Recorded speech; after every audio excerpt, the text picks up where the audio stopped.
நமः பார்வதீபதயே ஹர ஹர மகாதேவா. தென்னாடுடைய சிவனே போற்றி, எந்நாட்டவர்க்கும் இறைவா போற்றி. ஆரூர் அமர்ந்த அரசே போற்றி, சீரார் திருவையாரா போற்றி. விண்ணாளும் தேவர்க்கும் மேலாய வேதியனை, மண்ணாளும் மன்னவர்க்கும் மாண்பாகி நின்றானை, தன்னார் தமிழளிக்கும் தன்பாண்டி நாட்டானை, பெண்ணாளும் பாகனை பேணு பெருந்துறையில், கண்ணார் கழல்காட்டி நாயேனை ஆட்கொண்ட அண்ணாமலையானை பாடுதுங்கான் அம்மானாய். சித்தம் தெளிவீர்கள் அத்தன் ஆரூரை, பத்தி மலர்த்தூவ முத்தியாகுமே. ஓட்டை மாடத்தில் 9 வாசலும், காட்டில் வேவதன் முன்னம் கழலடி, நாட்டி நான்மலர் தூவி வலம் செய்யில், வாட்டம் தீர்த்திடும் வான்மியூர் ஈசனே. நீரூரும் செஞ்சடையாய் நெற்றிக் கண்ணாய், நிலாத்திங்கள் துண்டத்தாய் நின்னை தேடி, ஓரூரும் ஒழியாமே ஒற்றித்து, எங்கும் உலகமெல்லாம் திரிதந்து நின்னை காண்பான். தேரூரும் நெடுவீதி பற்றி நின்று, திருமாலும் நான்முகனும் தேர்ந்தும் காணாது, ஆரூரா ஆரூரா என்கின்றார்கள் அமரர்கள் தம் பெருமானே ஆரூராயே.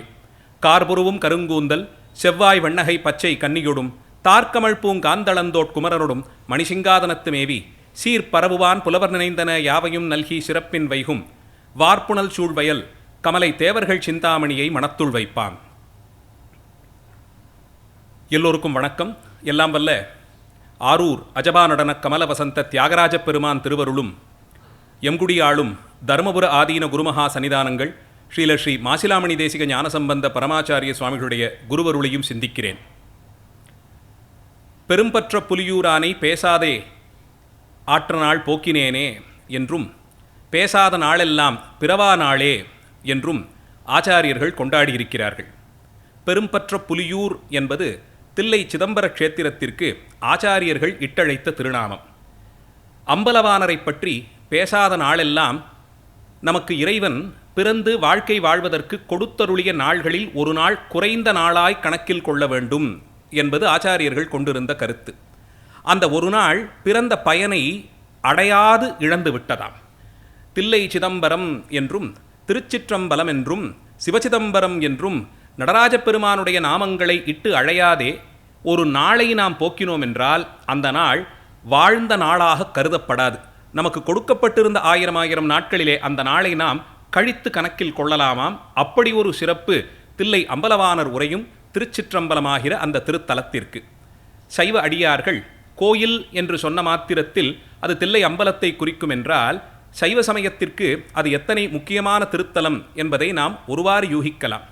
தில்லை, புண்டரீகபுரம், புலியூர், பெரும்பற்ற புலியூர், சிதம்பர க்ஷேத்திரம், இன்னும் இப்படி அநேக திருநாமங்களால் இட்டழைக்கப்படும் இந்த திருத்தலத்தை ஆகாச க்ஷேத்திரமாகவும், சிதாகாசம் என்று சொல்லக்கூடிய 14 புவனங்களையும் கடந்து எந்த அப்பால் மிக்கதோர் பெருவெளியிலே அம்பலவாணர் ஆடி மகிழ்ந்து சிவானந்த தாண்டவமாடி மோட்சமடைந்த உயிர்களை தன் திருவடியிலே இருத்திக் கொள்கிறாரோ, அங்கே பெருமான் தரக்கூடிய அனுபவத்தின் ஒரு சிறு கூரை இவ்வுலகிலே இந்த திருத்தலத்திலேயே வழங்குவதாக ஆனபடியால், மோட்சமடைந்த உயிர்கள் அடையக்கூடிய இன்பத்தை இந்த திருத்தலத்திலே அம்பலவானரை தரிசிக்கும் போது நாமும் பெறலாம் என்ற உயர்வு கருதி இந்த திருத்தலத்தை சைவ சமய தலங்களில் முக்கிய தலங்களில் ஒன்றாக வைத்து கொண்டாடுகிறார்கள்.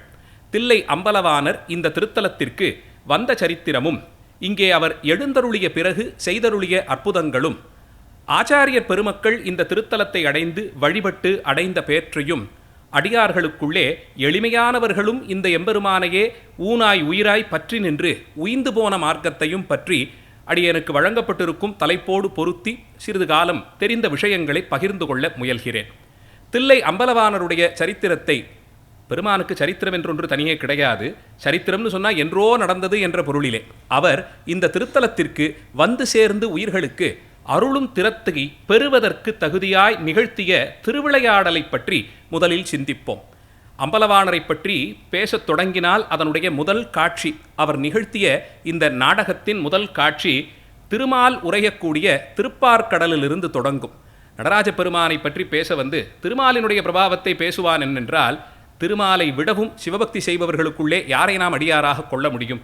சதா சிவசிந்தனையோடு கூடியிருந்து சிவபெருமான் நியமித்தபடியே சிவயோகத்தில் ஆதிசேஷனிலே படுத்து கொண்டிருக்கும்படியிலேயே நடராஜ பெருமானை தன்னுடைய ஆதாரமாக இருக்கக்கூடிய புருவ மத்தியிலே இருத்தியும் ஆரூர் தியாகராஜ பெருமானை, மூலாதார பெருமானை தன்னுடைய ஹிருதயஸ்தானத்தில் வைத்தும் சதா சிவசிந்தனையிலேயே திருமால் மூழ்கியிருப்பதாக என்ற கருத்தை நாம் புராணங்களின் வழியே அறிகிறோம். அதனால் தில்லை அம்பலவானருடைய இந்த சரித்திரமும் கூட, இந்த புராண நிகழ்ச்சிகளும் கூட திருமால் படுத்துக்கொண்டு யோகம் செய்யும் திருப்பார்கடலிலிருந்து தொடங்குகிறது. அன்றைய தினம் திருப்பார்கடலில் எப்போதும் போலே ஆதிசேஷன் திருமாலை தன் மேலே சாய்த்து கிடந்தபடி தன்னுடைய பணியை செய்து கொண்டிருந்தார். கீழே திருமாலோ கண்களை மூடியபடி சிவத்தியானத்திலே மூழ்கியிருந்து அம்பலவானருடைய அந்த ஆனந்த தாண்டவத்தை, அவர் ஆடி மகிழும் அந்த களிப்பை தியானித்தபடியே இருந்தார். அந்த எண்ணம் உள்ளூர இறங்க இறங்க இறங்க தன்னையும் மீறி அம்பலவானருடைய தாண்டவத்தை ஸ்மரித்த மாத்திரத்தில் உயிர்களுக்கே ஏற்படக்கூடிய பெரும் ஒரு ஆனந்தம் திருமாலையும் பற்றி கொண்டது. ஆனந்தம் பெருக்கெடுக்க பெருக்கெடுக்க தன்னிலை மறந்தவராய் அவர் திருமேனி கணம் கூடிக்கொண்டே போனது. நாமே கொஞ்சம் பூசலாயிட்டோம்னா ரொம்ப நல்லா சந்தோஷமாக இருக்கீங்க போல இருக்கேன்னு கேட்பாங்களே, அந்தபடிக்கே இவரும் திடீரென்று திருமேனி கனம் கூடியவாறே ஏதோ பெருமகிழ்ச்சி காரணமோ என்று ஆதிசேஷன் சிந்தித்தானாம். பல காலமாக தொடர்ந்து திருமாலுக்கு அடிமை செய்து வருவதனால்தான் அவருக்கு ஆதிசேஷன் என்றே பெயர்.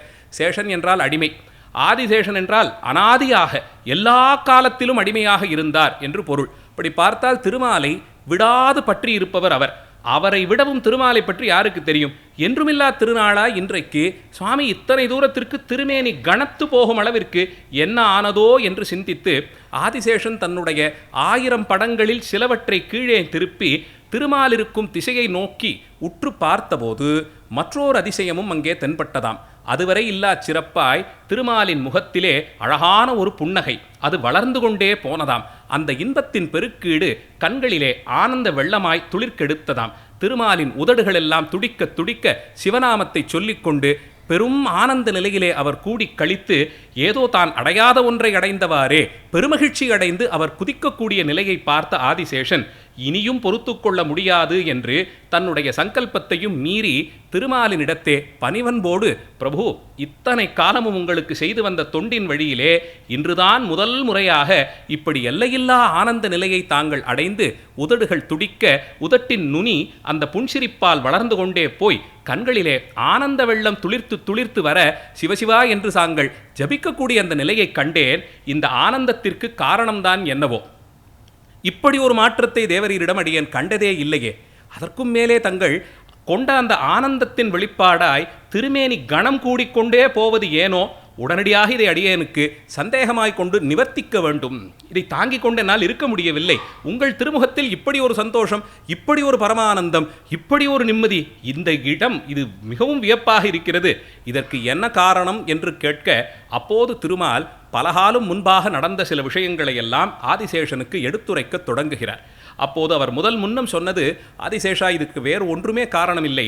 எல்லாம் வல்ல பரம்பொருளான சிவபெருமான் பல காலங்களுக்கு முன்பாக 48,000 ரிஷிகளுக்கும் அனுக்கிரகம் செய்யும் பொருட்டு தாருகாவனம் என்ற ஒரு வனத்திலே அதுவரையில் யாரும் கண்டறியாத ஆனந்த தாண்டவம் என்றொரு பரமானந்த கூத்தினை ஆடி காண்பித்தார். அந்த ஆனந்த தாண்டவத்தை ரிஷிகளை முன்னிட்டு பெருமான் வழங்கினாலும் நான் தொடக்கமாக எல்லோரும் அதை கண்டு காணும்படியான ஒரு வாய்ப்பு கிடைத்தது.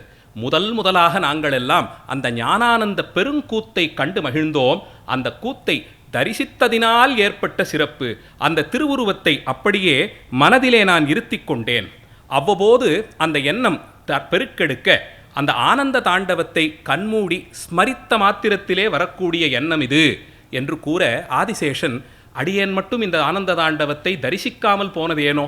இது என்ன புது புராணமாக இருக்கிறதே? அது என்ன தாருகாவனம்? அவர் யார்கள்? 48,000 ரிஷிகள். அவர்களுக்காக சிவபெருமான் ஏன் அங்கே வந்தார்?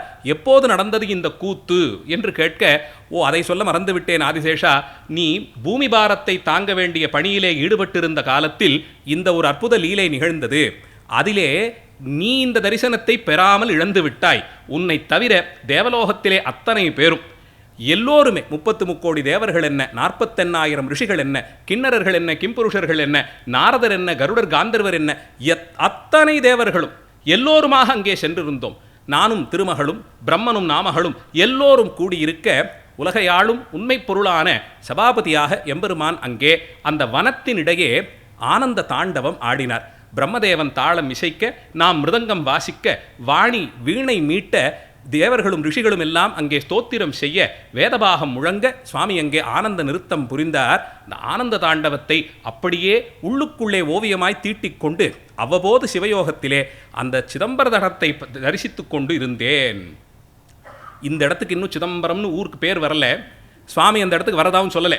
ஆனால் இதை சிதம்பர நடனம்னு சொல்லுவதற்கு காரணம், சித்தத்தினுள்ளே சித்தையத்தையே தனக்கு அம்பரமாக்கி கொண்டு ஆடிய நடனம். சித்தம்னா உள்ளுக்குள்ளே இருக்கக்கூடிய மனசின் ஆழ இருக்கக்கூடிய இடம், கான்சியஸ்னு ஆங்கிலத்திலே சொல்லக்கூடிய பகுதி. அதனுள்ளே எம்பெருமான் இருந்து ஆடக்கூடிய தாண்டவம். அதைத்தான் இந்த இடத்திலே சிதம்பர தாண்டவம் என்று சொல்லி விளக்க ஆதிசேஷன் இத்தனை பேரும் போய் தரிசித்த அந்த சிறப்பை அடியேன் மட்டும் இழந்தது ஏனோ என்று கேட்க, திருமால் மேலும் ஒரு ரகசியத்தை உனக்கு சொல்லுகிறேன். இந்த தாண்டவத்தை அத்தனை பேருக்கும் ஆதாரமாக எம்பெருமான் காட்டிக் கொடுத்தாலும் மனிதர்கள், இன்னும் சாமானிய மனிதர்கள், பூலோகவாசிகள் இந்த தரிசனத்தை பெறவில்லை. அதற்காக வேண்டி மீண்டும் ஒரு முறை இந்த தாண்டவத்தை ஆட இருக்கிறார் என்று சொல்லி தாருகாவனத்தினுடைய வைபவத்தை சொல்லத் தொடங்குகிறார். தாருகாவனம் பாரத தேசத்தில் ஆரண்யங்களாக இருந்த புண்ணியமான காடுகளிலே ஒன்றாக இருந்ததாம்.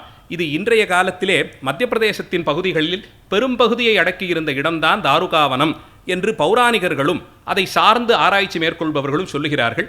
இப்படி போனாலும் புண்ணியமான பாரத தேசத்தின் ஏதோ ஒரு பகுதியிலே அடர்ந்த வனப்பகுதியாக இருந்தது.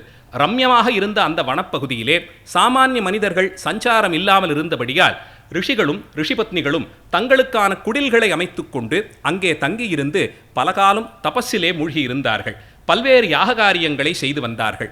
அவர்கள் அப்படி தவம் செய்யவும் யாகம் செய்வதற்குமான காரணம் என்னவென்றால், சிவபெருமான் வேதங்களையெல்லாம் பிரம்மனை கொண்டு வெளிப்படச் செய்து அந்த வேதத்திலே சொல்லப்பட்டிருக்கக்கூடிய நைமித்திக காரியங்களை, நித்திய காரியங்களை, தவறாமல் செய்ய வேண்டிய யாக காரியங்களை இந்த ரிஷிகளிடம் ஒப்புவித்து, நீங்கள் உலக நன்மையின் பொருட்டு தவறாமல் இந்த யாகங்களை இயற்றி வாருங்கள் என்று உபதேசம் செய்திருந்தார். தவறாது அந்தந்த நாளுக்கும் திதிக்கும் நட்சத்திரத்திற்கும் அயனம் ருது என்று எதன் அடிப்படையிலே என்ன யாகம் செய்ய வேண்டுமோ அந்த யாகங்களை தவறாமல் நிகழ்த்தி வாருங்கள் என்று சிவபெருமான் அனுக்கிரகம் செய்திருந்தார். அதன் பொருட்டு இந்த ரிஷிகளும் தொடர்ந்து பல யுகங்களாக அங்கே செய்ய வேண்டிய கிரியைகளை, யாக காரியங்களை, தர்மங்களை எல்லாம் செய்து வந்தார்கள். அவர்களுக்கு உசாத்துணையாக அவர்கள் தம் பத்தினிமார்கள், ரிஷிபத்தினிகள் அவர்களுக்கு அங்கே இருந்து உபகாரம் செய்து இப்படி பல ஆண்டுகளாக தொடர்ந்து அங்கே இந்த யாக காரியங்கள் எல்லாம் நடந்து வந்தன. இது ஒருபுறம் நல்லவிதமாக போக, அங்கே ஒரு சில வருடங்கள் கழித்து ஒரு சிறு குழப்பம் ஏற்பட்டதாம். எந்த வேதத்தை கையிலே கொடுத்து இதிலே சொல்லியிருக்கக்கூடிய யாகங்களை எல்லாம் செய் என்று பெருமான் நியமித்தாரோ அந்த வேதங்களிலேயே சாமான்யமான பலன்களை நாமே பெறுவதற்கென்று சொல்லியிருக்கக்கூடிய வேத பாகங்களை இந்த முனிவர்கள் கண்ணுற்றார்கள். அதிலே ஒரு குறிப்பிட்ட யாகத்தை இந்த நியமத்தோடு செய்தால் நீயே அடுத்த இந்திரனாகிவிடலாம் என்று சொல்லப்பட்டிருக்கும். இன்னும் சில தர்மங்களை சொல்லி இதன் வழியிலே நீ செய்ய வேண்டிய யாக காரியங்களை எல்லாம் செய்து முடித்தால் குபேரப்பட்டினத்திற்கு அரசனாகக்கூடிய யோக்கியத்தை உன்னையே வந்து சேரும், நீயே அடுத்த குபேரனாகிவிடலாம் என்று சொல்லப்பட்டிருக்கும். 3 உலகங்களையும் அரசாட்சி செய்வதற்கு ஒரு யாகம், எல்லா விதங்களிலும் எல்லோரையும் வெல்வதற்கு தகுதியாக சில தபசு, இப்படி தவமும் யாகமும் செய்து இது போன்ற பலன்களை அடைந்து விடலாம் என்று சொல்லப்பட்டிருந்தது. இதையெல்லாம் பார்த்த முனிவர்கள் இந்த காட்டிலே வந்து எந்த விதமான சுகபோகங்களும் இல்லாமல் எல்லாவற்றையும் துறந்து ஜடாபாரம் என்ன, காற்றை தண்ணீராய் பருகி காட்டில் விளையக்கூடிய பழங்களையும் கிழங்குகளையும் உண்டு நாம் எண்ணத்தை கண்டோம். இதோ இருக்கிறதே, இந்த யாகத்தை பண்ணினால் இந்திர பதவி கிடைக்குமாம். இந்திரலோகம் எத்தனை சுகமானது தெரியுமா? இந்த யாகத்தை பண்ணினால் குபேரப்பட்டணத்திற்கு நானே அதிபதி ஆகலாமாம். அழகாபுரிக்கு நான் தான் அதிபதினு சொன்னா கேட்க எவ்வளவு ரம்யமாக இருக்கிறது. இது போன்ற சுகங்களை எல்லாம் இழந்து யாரோ மனிதர்கள் நல்லா இருக்கட்டும்னு சொல்லி நாமையே இத்தனை சிரமப்பட்டுக்கணும், நம்முடைய வயிறு ஏன் இவ்வளவு ஒடிந்து போய் நாம் ஏன் இத்தனை தூரத்திற்கு எந்த போகமும் இல்லாமல் துன்பப்படணும்? நம்மகிட்ட தான் இதெல்லாம் இருக்கு, இதிலேயே சொல்லியிருக்க யாகங்களை நாமும் செய்வோம் என்று சொல்லி இந்த யாகங்களின் மூலமாக நாம் உயர்ந்த பதவிகளை அடையலாமே என்று செய்யலாம்னு அவர்கள் துணைந்திருந்த ஒரு காலம். இதை அறிந்த திருமால் நேரே சிவபெருமானிடம் சென்று பிரதட்சிணம் செய்து நமஸ்கரித்து நின்று, பரம்பொருளே, நாமே செய்து வைத்த ஒரு காரியத்தால் இப்போ நமக்கே ஒரு சிரமம் ஏற்பட்டிருக்கிறது. எந்த ரிஷிகள் தங்களுக்கென்று எதையும் செய்து கொள்ள மாட்டார்களோ, எந்த ரிஷிகள் எப்போதும் உலக நன்மையை சிந்தித்திருப்பார்களோ, மற்றவர்களுக்கு என்று வாழ்வதே விரதமாக யார் கொண்டிருப்பார்கள் என்று நம்பி இதையெல்லாம் அவர்களிடத்தை ஒப்புவித்தோமோ அவர்கள் அதில் நாம் வேண்டாம்னு நினைத்த பகுதிகளையும் சேர்த்து வாசித்து முடித்து நாமையே இந்த யாகத்தை பண்ணி அடுத்த இந்திரன் ஆகக்கூடாது, அந்த யாகத்தை பண்ணி அடுத்த குபேரன் ஆகக்கூடாதுன்னு பேசுகிற அளவுக்கு வந்து விட்டது. உடனடியாக போய் இதை தடுத்து நிப்பாட்டி அவர்களுக்கு இந்த தெளிவை நாம் வழங்கவில்லை என்றால் இது உலக நன்மைக்கென்று ஏற்பட்ட விஷயம் உலகத்திற்கு எதிர்மறையாய் போய் நின்று விடுமோ என்று அச்சம் வருகிறது. எல்லா லீலைகளுக்கும் பிறப்பிடமான சன்னிதானத்திலேயே வந்து இதையும் விண்ணப்பமாக வைத்தேன். பெருமானே, நீரே இதற்கும் ஒரு தீர்வை சொல்ல வேண்டும் என்று பிரார்த்தித்து கேட்டுக்கொள்ள, முக்காலும் உணர்ந்தவராய் விளங்கக்கூடிய பரம்பொருள் இதை செய்து இன்னும் அநேக லீலைகளையும் செய்ய வேண்டும் என்ற ஆவலினால் இதையும் நிகழ்த்தி காட்டுபவர். பெருமானுக்கு 48,000 ரிஷிகளை கூப்பிட்டு இந்த வேத பாகத்தை எல்லாம் கொடுத்து இதில் சொல்லியிருக்கிற யாகத்தை எல்லாம் நீ இப்படி இப்படி செய்துவான்னு சொல்லும் போதே இவர்கள் மேலே இருக்கக்கூடிய பக்கங்களையும் சேர்த்து படிச்சுட்டு அதிலே சொல்லியிருக்கிற யாகங்களை பண்ணி நான் ஏன் இந்திரன் ஆகக்கூடாதுன்னு கேட்பார்கள்னு சர்வ நிச்சயமாக தெரியும். உள்ளுவார் உள்ளிட்டெல்லாம் உடனிருந்து அருதி என்பார் அப்பர் சுவாமிகள். நம்ம மனசுக்கு பக்கத்திலே தான் அவர் உட்காந்துட்டு இருக்கார். அடுத்த க்ஷணம் நான் என்ன நினைக்க போறேங்கிறது எனக்கு முன்னாடி அவருக்கு தெரியும். இன்னிலேருந்து 50 வருஷம் கழிச்சு இவன் இந்த தேதியில் இந்த நிமிஷம் என்ன பண்ண போறான் அவருக்கு நிச்சயமா தெரியும். 100 வருஷம் கழிச்சு அடுத்த ஒரு பிறவி இருந்தால் அந்த பிறவியிலே இந்த தேதியிலே இவன் என்ன செய்வான் அத்தனையும் தெரியும். இது அடியனுக்கு மட்டும் இல்லை, உலகத்தில் எத்தனை கோடி கோடி உயிர்கள் உண்டோ, எறும்பு கண்ணுக்கு தெரியாத தேரை பூச்சியில் ஆரம்பித்து யானை அளவிலும் 84,000 கோடி ஜீவார்ப்பணர்களுக்கும் மனசிலே என்ன தோன்றும் என்பதை முக்காலும் முழுவதும் உணர்ந்தவர் பெருமான். அதனால் இவர்களுக்கு இதை கொடுத்த போதும் இந்த மாதிரி ஒரு சூழ்நிலை வரும்னு தெரியும். வருவதற்கு காரணம் மேற்கொண்டு நடக்க வேண்டிய திருவிளையாடல்கள். அந்த ரிஷிகள் இப்படி ஒரு பிழையை செய்தார்களோ நமக்கு சிதம்பர க்ஷேத்திரம் கிடைத்தது. எப்படி கிடைத்ததுன்னு பார்ப்போம். இதை தெரிந்து கொண்டவுடன் திருமால் போய் அதறி பதறி விழுந்து சிவபெருமானிடத்தே இதற்கு ஒரு தீர்வை சொல்ல வேண்டும் என்று கேட்டுக்கொள்ள, பெருமான் வா புறப்பட்டு செல்வோம், இதற்காக வேண்டி ஒரு லீலையாக நாம் செய்வோம் என்று புறப்படுகிறார். அப்படி அவர் புறப்பட்ட லீலா வினோதம்தான் தாருகாவனத்திலே ரிஷிகளுக்கு அவர் செய்த உபதேசம். அதன்படி சுவாமி பிக்ஷாடனராக புறப்பட்டார். திருமாலை மோகினியாக புறப்படும்படியாய் மோகனாவதாரம் செய்யும்படியாக புறப்பட்டார். திருமாலை மாயன்னு சொல்லுவோம். ஒரு படிக்கு நாம் ஒரு விஷயத்தை நினச்சிக்கிட்டு இருந்தால் அப்படியே அதை எதிர்ப்பக்கத்துக்கு திருப்பக்கூடிய தன்மை அவர்கிட்ட உண்டு. மாயையினாலே அத்தனையும் மறைச்சி வேற மாதிரி அதை மாற்றி விட்டுடுவார். அதனாலே நீ மோகினியாக புறப்படு, பார்த்தவுடன் யாராக இருந்தாலும் தன் கட்டுப்பாடை இழந்து உன் பேரிலே மோகம் கொள்ளும் அளவிற்கு அழகான ஒரு பெண் உருவத்தை திருமாலும் எடுத்துக்கொண்டார். சிவபெருமான் பிக்ஷாடனராக புறப்பட்டார். திருமேனியிலே ஆடை கௌபீனம் கூட ஒன்றும் கிடையாது. அப்படியே புறப்பட்டார். நல்ல கனமான ஒரு பாதுகையை அணிந்து கொண்டார். வேதங்கள் பாதுகையாக இருந்தது. பெருமான் அந்த பாதுகையை தேய்த்து தேய்த்து நடக்க நடக்க அந்த வேதங்கள் பராக் சொல்லிக்கொண்டே வந்ததாம். புறப்பட்டு விட்டார். பெருமான் புறப்பட்டு விட்டார். தாருகாவனத்திற்கு எழுந்தருளுகிறார். உலக அற்புதங்கள் எல்லாம் அங்கே தான் நடக்கப் போகிறது, வாருங்கள் வாருங்கள்னு தேவர்களுக்கெல்லாம் பராக் சொல்லிக்கொண்டு வேதம் முன் செல்ல, பெருமானுடைய பாதுகையிலிருந்து வேத துவனி புறப்பட கைலாயத்திலிருந்து புறப்பட்டார். கூட துணைக்கு யாருன்னா கையிலே ஒரு திருவோடு, நான் அதில் தான் பலி ஏற்கணும். திருவோட்டை கையிலே ஏந்தி கொண்டார். கூட அந்த காட்டு பகுதியை நுழைந்தவுடன் ஒரு சின்ன குட்டி மான் தேடிக்கிட்டே பின்னாடியே ஓடி வந்ததா. போன்னு சொன்னால் விடாமல் தொடர்ந்து வந்ததா. அதுக்கு ஒரு தர்ப்பப்பிள்ளை ஊட்டிக்கொண்டே நடந்தார். ஊட்ட அதுவும் சாப்பிட்டு கொண்டே கூட வந்தது. கையிலே சூலாயுதம், ஒரு கையிலே டமருகம். இதை எடுத்துக்கொண்டு இந்த டமருகத்தை வாசித்து கொண்டே ஒலி எழுப்பியபடியே சுவாமி புறப்பட்டு இந்த ரிஷிபத்னிகள்லாம் இருக்கக்கூடிய வீட்டு பகுதிக்கு சென்றார். வீதிகளார நடக்கத் தொடங்கினார். டமருகத்தை வாசித்து கொண்டு கையிலே பலிபாத்திரம் சூலாயுதத்தோடு அழகே உருவமாக புறப்பட்டார். சிவபெருமான் ஒருவருக்குத்தான் எந்த திருவேடம் சாத்தினாலும் அதனுடைய முழுமையான சாமர்த்தியம் அவர்கிட்ட மட்டும்தான் இருக்கும். சுவாமி கல்யாண சுந்தரராக மீனாட்சி அம்பிகை கல்யாணம் பண்ணிட்டு வந்தால் உலகத்தில் இது போல ஒரு கல்யாண மாப்பிள்ளையை பார்க்கவே முடியாது. அத்தனை அழகும் ஒரு சேர பெற்றவர் ஒருவர் தான் சொல்லும்படியாக இருக்கும். அன்னைக்குத்தான் அவருக்கு அத்தனை ஆபரணம் பட்டு பீதாம்பரம் எல்லாம் தரிப்பார். அந்த பட்டு பீதாம்பரம் அதுக்கு முன்னாடி இவ்வளவு அழகா இருக்காது. சுவாமி அதை உடுத்தி கொண்ட பிறகுதான் அந்த பட்டு பீதாம்பரத்துக்கு அத்தனை அழகு வரும். அதுவரையில் அந்த ஆபரணங்களுக்கெல்லாம் அத்தனை அழகே இருக்காது. அவர் சாத்தி கொண்ட பிறகு அந்த ஆபரணம் எல்லாம் தனித்து சிறப்பு பெறும். அந்தபடிக்கு எல்லா ஆபரணங்களையும் சாத்தி கொண்டு வந்தாலும் ஒருபடி ஒரு ஆபரணமும் இல்லாமல் பாதுகை மட்டும் அணிந்து கொண்டு நக்னமாக கையிலே பலிபாத்திரம் ஏந்தி அப்படியே வீதிகளார நடந்து வந்தாலும் அந்த அழகுத்தான். பைரவராக வந்தாலும் ஒரேபடி, வீரபத்ரராக வந்தாலும் ஒரேபடி, எந்த திருக்கோலம் பூண்டாலும். மாகேஸ்வர மூர்த்தங்கள் மட்டுமில்லை, மதுரை எம்பதியிலே விறகு வெட்டியாக புறப்பட்டு வந்தார். இவரை போலே சாமர்த்தியமாக விறகு வெட்டி விற்கக்கூடியவர் யாருமே இல்லை. வளையல் செட்டியாக புறப்பட்டு வந்தார். இவரை போலே போய் ஓடி ஓடி விழுந்து வளையல் வாங்கி கொள்ளணும்னு ஆசை பெண்களுக்கு வரவே இல்லை. பெரிய பரஞ்சோதியார் சொல்லுவார், போட்டுக்கிட்டு இருந்த வளையல் வாங்கிக்கிட்டாங்களாம். வளையல் கை நிறைய போட்டாச்சு, கிட்ட கிட்ட போய் அவரை பார்க்கணும்னு ஆசை. அணிந்த வளையலை கழட்டி ஓரமாக வச்சுட்டு திருப்பி போய் கையை நீட்டி இன்னும் 2 வளையலை போடுன்னு கேட்டார்களாம் அந்த பெண்கள். அந்தபடிக்கு சாமர்த்தியசாலியாக கொண்டு வந்த வளையல் எல்லாவற்றையும் விற்று தீர்க்கக்கூடிய சாமர்த்தியமும் உண்டு. இவரை போலே எந்த வேடம் தரித்தாலும் பரிபூர்ண சாமர்த்தியம் அதிலே யாருமே பெற முடியாது. அப்படி ஒரு சகல கலைகளிலும் சமர்த்தர். அதனால் இங்கேயும் புறப்பட்டு பிக்ஷாடனராக வந்தார். ரிஷிபத்னிகளுக்கு எல்லாம் அங்கே ஒரு கர்வம். காட்டை விட்டு நாங்கள் எங்கேயுமே வெளில போனதில்லை, எங்களை ஒருத்தருமே பார்த்ததில்லை. அதனால் எங்களுக்கு இருப்பது போலே கற்பின் திறமை யாருக்குமே கிடையாது. சாமானிய ஸ்திரீகள்லாம் எல்லா உலகத்திலையும் இருக்காங்களே, அவங்களாம் உலகத்தில் ஈடுபட்டவங்க, வீதியில் போகிறாங்க வராங்க, எங்களை மாதிரி கற்பவர்களுக்கு இருக்குமோ என்று ஒரு அகங்காரம். முதல் முறையாக இவர் வீதியிலே இந்த துடியை வாசித்துக் கொண்டே வீதியார எழுந்தருளினார். வீதி விடங்கராக நடங்குலாவினார். வீதி விடங்கராக புறப்பட்ட மாத்திரத்தில் பார்த்த ஸ்திரீகள் அத்தனை பேரும் மோகித்து தம் நிலைமை மறந்து போய் ரிஷிபத்னிகள் என்பதையெல்லாம் கனிசியாது விட்டு துறந்து சுவாமியை பின்தொடர்ந்து சென்றார்களாம். வீட்டில் என்ன செல்வம் இருக்கோ அத்தனையும் கொண்டு வந்து பலிபாத்திரத்திலே சேர்த்தார்கள். காரணம், இன்னொரு முறை போய் கிட்ட போய் அவரை பார்க்கணும். இதுக்காக என்ன செல்வம் இருக்கோ அத்தனையும் கொண்டு வந்து நிரப்ப அந்த பலிபாத்திரம் நிரம்பிக்கொண்டே போச்சாம். எதை கொடுத்தாலும் பெற்றுக்கொள்வார். சுவாமி பலிபாத்திரம் ஏந்தி வருவது அங்கே பலியாக கேட்பது நம்முடைய ஆணவத்தை தான். பிக்ஷாடனராக சுவாமி புறப்பட்டு வராருன்னா ஆணவ மலத்தை அங்கே கொண்டு போய் பலியாக கொடுக்கணும். உற்சவங்கள் எல்லாம் கடைசி நாளுக்கு மிந்தன நாள் பிக்ஷாடனர் புறப்பாடு ஏற்பாடு செய்வார்கள். வாட்சி இன்னும் கொஞ்சம் நாளில் கபாலீஸ்வர பெருமானுக்கு பிரம்மோற்சவம் நடக்கவிருக்கிறது. அதிலே கடைசி நாளுக்கு முன்னாடி நாள் பிக்ஷாடனராக சுவாமி புறப்படுவார். கையிலே பலிபாத்திரம் ஏந்தி கொண்டு பிக்ஷாடன மூர்த்தி வருவார். காரணம், உற்சவத்தினுடைய பூர்த்தி நிறைவு நாள் அன்றைக்குள்ளே அகங்காரம் மலம், ஆணவ மலம் முழுவதுமாக அழிந்துபட்டு போயிருக்கணுமா. ஒவ்வொரு நாளும் வெவ்வேறு வாகனத்தில் வருவதற்கு தாத்பரியங்கள் எல்லாம் சொல்லப்பட்டிருக்கு. அதில் பிக்ஷாடனராக சுவாமி வரும்போது எதை கொண்டு போய் நாம காசை கொடுத்து அந்த கையில் பலிபாத்திரத்தில் சேர்க்க சொல்கிறோம். நம்ம கொடுக்குற 50 100 என்ன போகுது, அதுக்காக கொடுப்பதில்லை. அந்த பலிபாத்திரத்திலே நான் என்ற ஆணவத்தை அங்கே இட்டேன்னு பலியாக்கி அதை அங்கே கொடுத்துட்டு தேவையில்லை நீ பார்த்து கொள்வாய்னு விட்டுட வேண்டியது.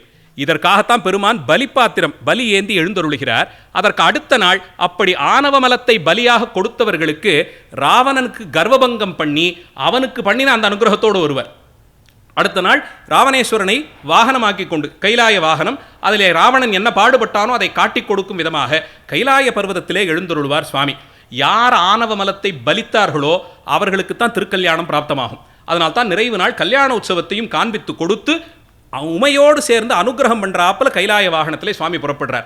அப்படி கொண்டு வந்த பலிபாத்திரம் நிரம்ப இந்த ரிஷிபத்னிகள் எல்லாம் அதை கொண்டு போய் சேர்த்தார்கள். தங்கள் நிலையை மறந்து போய் கலங்கி நின்றார்கள். இது ஒரு பக்கம்.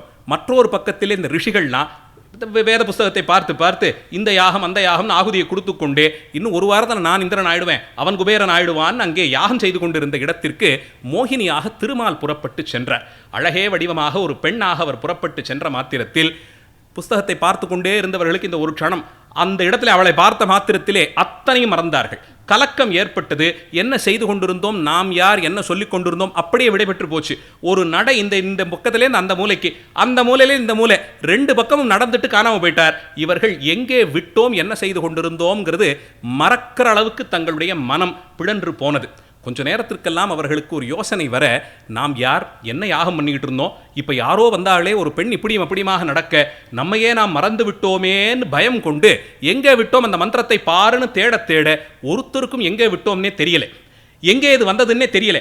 அந்த அளவுக்கு வந்தபோதுதான் ஏதோ நடக்கப் போகிறதோன்னு அஞ்சிய போது மற்றொரு புறத்திலே இந்த ரிஷிபத்னிகள் எல்லாம் ஓடி வந்து கத்திக்கொண்டே நின்றார்கள். சுவாமி எங்களை எல்லாம் மன்னித்து விடுங்கள், என்னம்மா ஆச்சு, நாங்கள் எல்லாம் எங்கள் வீட்டிலே அவரவர்கள் வீட்டிலே நாம் செய்ய வேண்டிய காரியங்களை பார்த்து கொண்டிருந்தோம். திடீரென்று விடலையாக ஒருவன், விடங்கனாக ஒருவன் வீதியிலே பலிபாத்திரம் ஏந்தி கொண்டு துடியை வாசித்து கொண்டே வந்தான். அவனுடைய திருவுருவச் சிறப்பை பார்த்து பொலிவை பார்த்து எங்கள் தன்மை மறந்து இழந்து போய் அவனிடத்தே நாங்கள் மனதை இழந்தோமே, இது இப்படிப்பட்ட ஒரு அபச்சாரம் ஆகிவிட்டதே, அதனால் எங்கள் கற்புத்திறன் குலைந்து போனதேன்னு அங்கே கவலைப்பட்டு நிற்க, இது 2 பேருக்கும் ஏதோ பிரச்சனை போல இருக்கிறதே. அங்கே ஒரு இளைஞன் ஆடவனாக புறப்பட்டு சென்றான், இங்கே ஒரு பெண்ணொருத்தி வந்து நம்மை மையல் கொண்டாள், இது ஏதோ சரியில்லை, யாரோ அசுரர்கள் இதை செய்கிறார்கள் போலும், நாம் இருக்கக்கூடிய இருப்பிடத்திற்கு வந்து யாகங்களை கலைக்க வேண்டி யாரோ செய்வது போலும் என்று நினைத்து கொண்டு அவர்கள் பெருமானை போத்தான் அந்த பக்கத்துக்கு வரார். மோகினி மறைஞ்சாகிவிட்டது. பெருமானை பத்தான் பிக்ஷாடனராக புறப்பட்டு வரார். சுவாமி இவர்தான் நம்ம வீட்டு பக்கம் வந்தார், வீதிகளிலே வந்தவர் இவர்தான் நடங்குலாவினார், அந்த நடையிலே தான் எங்களை நாங்கள் இழந்தோம்னு சொல்ல சொல்ல பெருமான் புன்முறுவல் பூத்துக்கொண்டே போனானாம். சிரிப்பை பார்க்க பார்க்க இவர்களுக்கு இன்னும் கோபம் வந்தது. இவரை ஒழித்து கட்டுவோம், எதிரே தானே நிற்கிறார்னு அதே யாகசாலையிலே கூட உட்கார்ந்து கொண்டு அந்த வேதபாகத்திலேயே இதுபோலே வரக்கூடிய ஆபத்து காலத்தில் பிரயோகம் செய்வதற்கென்று இருந்த வேதபாகங்களை எடுத்து செய்யத் தொடங்கினார்கள். ஆபிசாரம் என்று சொல்லுவோம். இது வேதபாகங்களில் அதுவும் இருப்பதற்கு காரணம், நாட்டிற்கு ஏதான பெரிய பிரச்சனை வந்தால், தேவதைகளை யாரான நாட்டை அழிக்கணும்னு ஏவி விட்டால், திடீரென்று ஒரு பெரிய மகாமாரி சமீபத்தில் வந்தது இல்லையா, இந்த மாதிரி வியாதி திடீரென்று பரவி அதை அழிக்கவே முடியாது, தடுக்க முடியாதுங்கிற அளவுக்கு வளர்ந்து கொண்டு போனால், இப்படியெல்லாம் ஆகக்கூடிய ஆபத்து சூழ்நிலையிலே இது போன்ற யாக காரியங்களை பயன்படுத்தி அந்த தேசத்தை, அந்த மக்களை காப்பாற்றி கொடுப்பதற்கென்று சில பாகங்கள் உண்டு. அந்த பாகங்களை எடுத்துக்கொண்டார்கள். இவரை அழிப்போம்னு புறப்பட்டார்கள். வந்து நிற்பது பெருமான்னு புரிந்து கொள்ள முடியாத அளவிற்கு இவர்களுக்கு ஆணவ மலம் தலைக்கேறி இருந்தது. சிவபெருமானை நான் முடிக்கிறேன், சிவபெருமானே அவர்களுக்கு இன்னும் தெரியல. இத்தனை தூரத்திற்கு ஏதோ செய்கிறாரே, யாராக இருக்கும்னு யோசிக்காமல் வேதத்தையே கையில் வைத்திருந்தவர்களுக்கு இப்படி ஒரு குழப்பம். இவர்களை நான் மாற்றுகிறேன்னு புறப்பட்டு எம்பெருமானை அழிக்கலாமோ என்று சங்கல்பித்து யாகத்திலே சில ஆகுதிகள் கொடுக்க தொடங்கினார்கள். அப்படி கொடுக்கப்பட்ட அந்த யாகத்தின் முடிவில்தான் பல்வேறு அஸ்திரங்கள், ஆயுதங்கள் எல்லாம் புறப்பட்டன. கூர்மையான ஒரு மழு புறப்பட்டு வந்தது. வெட்டும் திறத்தோடு ஒரு மழு பறந்து பறந்து பறந்து வந்ததாம். எதிரே சிவபெருமான் நிற்கிறார். வந்த வேகத்திற்கு அந்த மழுவை கையிலே பிடித்து கொண்டு சுத்தி முத்தி பார்த்தார். ரொம்ப அழகா இருக்கு, எதுக்கான பயன்படுத்திக்கலாம்னு கையில் வச்சுட்டார். அடுத்து கொடுத்த ஆகுதியிலே அநேக சர்ப்பங்கள் புறப்பட்டு வந்தன. பறந்து வந்த சர்ப்பங்கள் ஒவ்வொன்றையும் கையிலே பிடித்து பார்த்தார். இந்த நீளம் கொண்டைக்கு சரியா இருக்கும்னு ஒன்று தலையிலே முடிந்து கொண்டார். அடுத்து ஒன்று வந்தது, அதை கையிலே புஜகீர்த்தியாக பாகுவளையமாக கையிலே அணிந்து கொண்டார். மணிக்கட்டுக்கு ஒன்று வேணும்னு பார்த்தார், சரியா ஒன்று வந்தது, அதை கட்டிக்கொண்டார். இடுப்புக்கு பொருத்தமாக ஒன்று வந்தது, இடுப்பிலே அதையே அரைநான் கொடியாக கட்டிக்கொண்டார். இப்படி ஒவ்வொன்றாக வந்த சர்ப்பத்தை எல்லாம் தன் திருமேனியிலே ஆபரணங்களாக போட்டுக்கொண்டு நின்றார். மேலே ஒரு குள்ள பூதம் புறப்பட்டு கையிலே வாளும் கேடையுமாக சுவாமியை நோக்கி வந்தது. அதை கீழே தள்ளி மேலே நின்று கொள்வதற்கு அதை கீழே இருத்தி அதன் மேலே நின்று கொண்டு சிரித்து முடித்தார். பாயும் புலி ஒன்று புறப்பட்டு வந்தது. அந்த சார்தூலத்தை அழித்து முடித்து தோலை உரித்து இடுப்புக்கு அங்கவஸ்திரமாக அதை கட்டி கொண்டு நின்றார். மேலே கர்ணகொடூரமாக ஒரு யானை புறப்பட்டு வந்தது. மதங்கொண்ட ஒரு யானை சுவாமியை முட்டித்தள்ளட்டும் இவர்கள் ஏற்பாடு செய்ய, அந்த யானை வந்த வேகத்தில் சுவாமி தன்னுடைய திருவுருவை அணுவுக்கு அணுவாய் அப்பாலுக்கு அப்பாலா என்பாளே அவ்வை பாட்டி, அதுபோலே அனோரணியான்னு வேதங்கள் சொல்வது போல் தன் திருவுருவை ஒரு அணுவளவிற்கு குறைத்து கொண்டார். ஒவ்வொரு அணுவுக்குள்ளேயும் போகக்கூடியவர் தானே, அதனால் தன்னையே தான் ஒரு அணுவாக குறுக்கி கொண்டு யானையின் பிளிரலுக்கு ஊடே உள்ளே சென்று அதன் வயிற்றிலே அடங்கிவிட்டார். யானை வயிற்றுக்குள்ளே பெருமான் போன நொடி 14 புவனங்களும் இருண்டு போனதாம். சுவாமியினுடைய திருக்கண்கள் தான் சூரியனும் சந்திரனும். அதனால் தான் உலகத்தின் ஒவ்வொரு பகுதியிலும் இரவும் பகலும் மாறி மாறி இருக்கும்படியான அமைப்பு. இப்போ உள்ளே போய் அவர் கண்கள் அங்கே இருண்டு விட்டு போனபடியால், அந்த இருளிலே சுவாமி நின்றபடியால் உலகங்கள் எல்லாம் இருண்டு போனது, கைலாயம் வரையிலும். அப்போது தான் உமாதேவியார் பார்த்தார், இது ஏதோ சரியில்லையே, உங்கள் அப்பா தான் எங்கேயோ விளையாடிக்கிட்டு இருக்கார், எங்கே போனார்னு தெரியல, சொல்லாமல் கொள்ளாமல் புறப்பட்டு போனார், என்ன ஆச்சு சங்கதின்னு பார்ப்போம்னு முருகனை தூக்கி இடுப்பிலே வைத்துக்கொண்டு இறங்கி வந்தார். எந்த பக்கம் போனார்னு கேட்டார். இந்த தாருகாவனத்துக்கு தான் புறப்பட்டு போனார், கூட திருமாலும் போனார். 2 பேரும் எப்பயும் போறாப்புல போல வேற வேஷத்தில் போனாங்கன்னு சொல்ல கேட்டு அம்பிகை தாருகாவனத்திற்கு வந்து சேர்ந்தாள். இங்கே இந்த கலவரம் ஆகி கொண்டிருந்தது. அப்பா எங்கன்னு பாருடான்னு முருகன் கிட்ட சொல்லிக்கொண்டே இருந்த நேரத்தில் பெருமான் அந்த யானையின் வயிற்றுக்குள்ளே அனுரூபமாக போனவர் மகதோமகியான்னு சொல்லும்படியாய் அப்பாலுக்கு அப்பாலாய் நிற்பவன் தான் தான்னு உள்ளேயே வளர்ந்து கொண்டே போய் யானை வயிற்றில் கொள்ள இடமில்லாமல் அது துடிக்க அதனுடைய தோலை உரித்து கொண்டு கிருத்திவாசராக யானை உரி போர்த்த தெய்வமாக அந்த தோலை தனக்கு போர்வையாக வளர்த்தி மேலே போர்த்தி கொண்டு அழகான ஒரு சிரிப்போடு யானையின் தலையிலே ஒரு திருவடியை ஊன்றி மற்றொரு திருவடியை தூக்கி அதனால் மற்றொரு பாகத்தை, தோலின் ஒரு பகுதியை இழுத்து தள்ளி அப்படி நின்றாராம் கஜசம்ஹார மூர்த்தியாக. பார்த்த முருகப்பெருமான் இதோ இருக்கார் அப்பான்னு கையை காட்ட, இது இந்த குழந்தை இதை பார்த்தா தகிக்குமோன்னு தெரியாமல் அம்பிகை முருகப்பெருமானுடைய திருமுகத்தை ஒரு புறமாக சாய்த்து கொண்டு அங்கிருந்து வெளியேறினாராம். முடிச்சுட்டு வருவார், இன்னும் கொஞ்சம் காரியம் இருக்கு, வந்ததுக்கு அப்புறம் பேசிக்கலாம், கைலாயத்துக்கு இன்னைக்கு ஒரு போர்வை சம்பாதிச்சார்னு சொல்லிட்டு அழைத்து கொண்டு சென்று விட்டாள். இந்த நிலையிலே இப்படியே தான் கஜசம்ஹார மூர்த்தியினுடைய திருவுருவம் அத்தனை திருக்கோயிலும் இருக்கும். மாயூரத்தை அடுத்து வழுவூர் என்ற ஒரு திருத்தலம் வீரட்டச் சரங்களிலே ஒன்று. சிவபெருமான் அட்டகாசமாக புரிந்தருளிய வீரச் செயல்களிலே ஒன்று கஜசம்ஹார மூர்த்தி. அந்த திருத்தலத்தில் மட்டும் அவருடைய பிரம்மாண்டமான 50 திருமேனியை பார்க்கலாம். இந்த சிற்பங்கள்லாம் இன்னென்ன சிற்பிகள் செய்தார்கள், கலைஞர்கள் செய்தார்கள், அதெல்லாம் உண்மைதான். ஆனால் சில நேரத்திலே இந்த கஜசம்ஹார மூர்த்தி வழுவூரிலே பார்க்கக்கூடிய திருவுருவம், அதே போலே காலசம்ஹார மூர்த்தியாக திருக்கடவூரில் இருக்கக்கூடிய திருமூர்த்தம், இந்த மூர்த்தங்களை எல்லாம் பார்க்கும்போது மனுஷ சம்பந்தத்தால் தான் இது உருவாகியதோன்னு சந்தேகிக்கும் அளவிலே இருக்கும். மனிதர்கள் கலையிலே சிறந்தவர்கள், பழக்கத்திலே தேர்ந்தவர்கள், அந்த சாஸ்திரத்திலே நிபுணர்களால் மட்டும் இதை செய்துவிட முடியாது.